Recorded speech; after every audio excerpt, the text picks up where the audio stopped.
கேரளாவில் உள்ள திருவனந்தபுரத்தில் ஆனி சிவான்னு ஒரு பொண்ணு. அவங்களுக்கு ஒரு 18 வயசு தான் ஆகுது. படிச்சுக்கிட்டு இருக்கு, நல்லூரியில் படிச்சுக்கிட்டு இருக்கிறாங்க. அப்போ ஒரு ஆணை விரும்புகிறாங்க. அவங்க பெற்றோர் ரொம்ப விரும்பினதுனால கல்யாணமும் பண்ணிக்கிறாங்க. ஒரு குழந்தை பிறக்குது. கணவன் என்ன செய்யறாங்கன்னா, இவளை நடு ரோட்டில் விரட்டி விட்டுட்டு குழந்தையோட அவன் ஓடிடுறான். இந்த நிலைமையில இந்த பொண்ணுக்கு என்ன செய்யறதுன்னே தெரியல. பெற்றோர்கள் நீயா தேடிட்ட வாழ்க்கை, இதுக்கு நாங்க ஒன்றும் செய்ய முடியாதுன்னு சொல்லி விரட்டி விடுறாங்க. இவளுக்கு ஆதரவா இவளோட பாட்டி மட்டும் கொஞ்சம் சப்போர்ட் பண்றாங்க. ஆனா பாட்டி ரொம்ப வறுமையில இருக்கிறாங்க. ஒரு குடிசையில தான் வாழ்ந்துட்டு இருக்காங்க. சரின்னு இந்த பொண்ணும் அந்த குடிசையில போய் வாழ்ந்துக்கிட்டு ஒரு குழந்தைய பார்த்துக்கிறதுக்காக ஒரு ஆள் இருக்கு இல்லையா, இட்லி பொடி, சாம்பார் பொடி, அந்த சர்ஃப் பாக்கெட்டு இதெல்லாம் எடுத்துட்டு போயிட்டு வீதி வீதியா விற்கிது. அந்த பொண்ணு கொஞ்சம் கொஞ்சமா பணத்தை குருவி மாதிரி சேர்க்குது.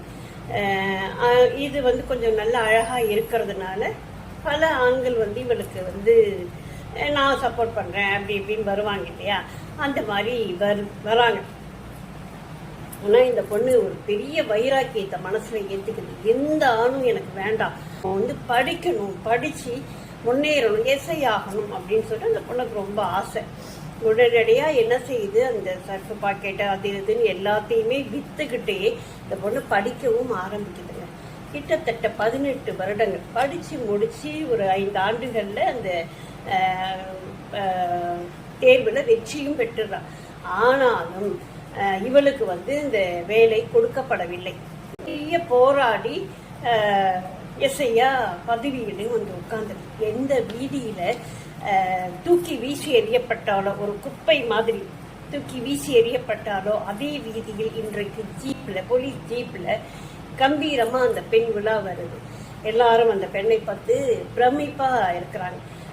அது ஒரு பெரிய விஷயம் என்ன அப்படின்னு சொன்னா, இவளை நான் காப்பாத்துறேன் அப்படின்னு சொல்லி வந்தாங்க இல்லையா ஆண்கள். அந்த சமயத்துல எந்த ஆணும் எனக்கு வேண்டாம் அப்படின்னு சொல்லி தன்னோட தலையை தானே மொட்டை அடிச்சுக்குது அந்த பொண்ணு.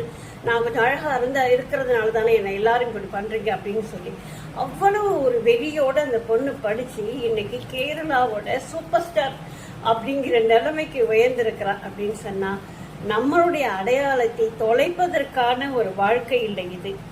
எத்தனை முறை விழுந்தாலும் எழுந்து நிற்பேன் அப்படிங்கிற ஒரு வைராக்கியத்தை மனசுல வச்சுக்கிட்டோம் அப்படின்னு வச்சுக்கோங்களேன், நம்மளுடைய வாழ்க்கை நம்ம கையிலங்க.